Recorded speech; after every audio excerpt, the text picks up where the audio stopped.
কৃষ্ণ করুণা সিন্ধৌ দীনবন্ধো জগৎপতে গোপীশৌ গোপিকাকান্तं রাধাকান্तं নমস্তুতে। বৃন্দাবনৌ সুতং বন্দে কৃষ্ণকমললোচनं মম আধি ব্যাধি নাশকরম। জয় রাধা সুদর্শন দেহি পদম। রাস কথাটি রস কথা থেকে এসেছে। অন্তরে সত্যগুণের বিকাশ হলে আমাদের অন্তর্লোকে যে আনন্দধারার স্ফুরণ ঘটে তাই রস। মহানামব্রত ব্রহ্মচারী মহারাজ বলেছেন, রসের সঙ্গে আকার যুক্ত করলে রাস হয়। সৎ চিৎ আনন্দময় বিগ্রহ ভগবান কৃষ্ণচন্দ্র, তিনি স্বয়ং ভগবান। শ্রীমদ্ ভাগবতম বলছেন, কৃষ্ণস্তু ভগবান স্বয়ং। এই স্বয়ং ভগবান তার অন্তরঙ্গা লাধিনী শক্তির সঙ্গে যে প্রেমবিলাস করেছেন তাই রাসলীলা নামে সমাদৃত। এই রাসলীলার মধ্যে বিরহ রস রয়েছে। ভগবানকে বিরহানলে তাপিত হয়ে আকুল প্রার্থনা করলে ভগবান ভক্তের ডাকে সাড়া দেয়।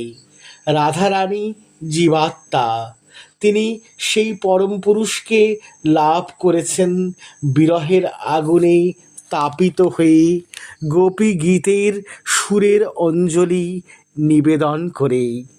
আসুন না আমরা জেনে নেই কুচবিহার রাসবাড়ির মদনমোহন মন্দিরের রাস উৎসবের কথা।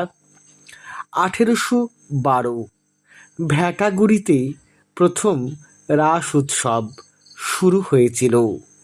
ভ্যাটাগুড়িতে রাস উৎসব তখন সমারোহের সঙ্গে পালিত হতো। সেই সময় রাস উৎসব ছিল একান্তভাবে রাজবাড়ির একটি উৎসব। তবে ভ্যাটাগুড়ির রাসেও কিন্তু মেলা হতো। মহারাজ নৃপেন্দ্র নারায়ণ কী করলেন, 1890 সালে স্থাপন করলেন মদনমোহন মন্দির, প্রতিষ্ঠা করলেন মদনমোহন জিউকে। মদনমোহন জিউ যখন সুপ্রতিষ্ঠিত হলেন তার সুরম্য মন্দিরে, তখন ভ্যাটাগুড়ির রাস চলে এলো কুচবিহারে। সেখানে রাস উৎসব পালিত হতে থাকলেও মহা সমারোহে। রাসের জন্যে তৈরি করা হয় রাসচক্র। এই রাসচক্র নির্মাণ করেন মুসলিম পরিবারের লোকেরা।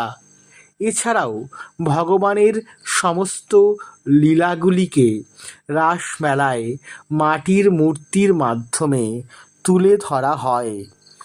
বহু দর্শনার্থী এই মেলা দেখতে আসেন। আগে এই মেলায় রাসচক্র ঘুরিয়ে উদ্বোধন করতেন রাজা বা রাজপরিবারের কেউ। দিন বদলেছে যুগ। এখন মেলা উদ্বোধন করেন ডিএম সাহেব। তিনি মেলা উদ্বোধন করার পরেই রাস উৎসব শুরু হয়। আমরা জানি এই রাস উৎসবের মধ্যে দিয়ে ভগবানের কাছে যাওয়ার এক প্রচেষ্টা করেন ভক্তরা। নবদ্বীপে দেখবেন, নবদ্বীপের রাসে কিন্তু আছে বৈষ্ণব এবং শাক্ত ঘরানার সম্মিলন, কিন্তু কুচবিহারের রাস উৎসব একান্তই বৈষ্ণবীয়। রাস মেলার চলে 15 দিন। আসে সার্কাস, ম্যাজিক শো সহ আরও অনেক কিছু। এই মেলায় বিকিকিনিও হয় প্রচুর। জিলিপি খেতে প্রচুর খাদ্যরসিকদের লাইন পড়ে যায়। রাস উৎসব কুচবিহার উত্তরবঙ্গের গর্ব। আমাদের গর্ব। আমরা প্রণাম জানাই কুচবিহারের মদনমোহন জিউকে, প্রণাম জানাই রাধা রানীকে। আজ এই পর্যন্তই, আমাকে বিদায় দেবেন। নমস্কার।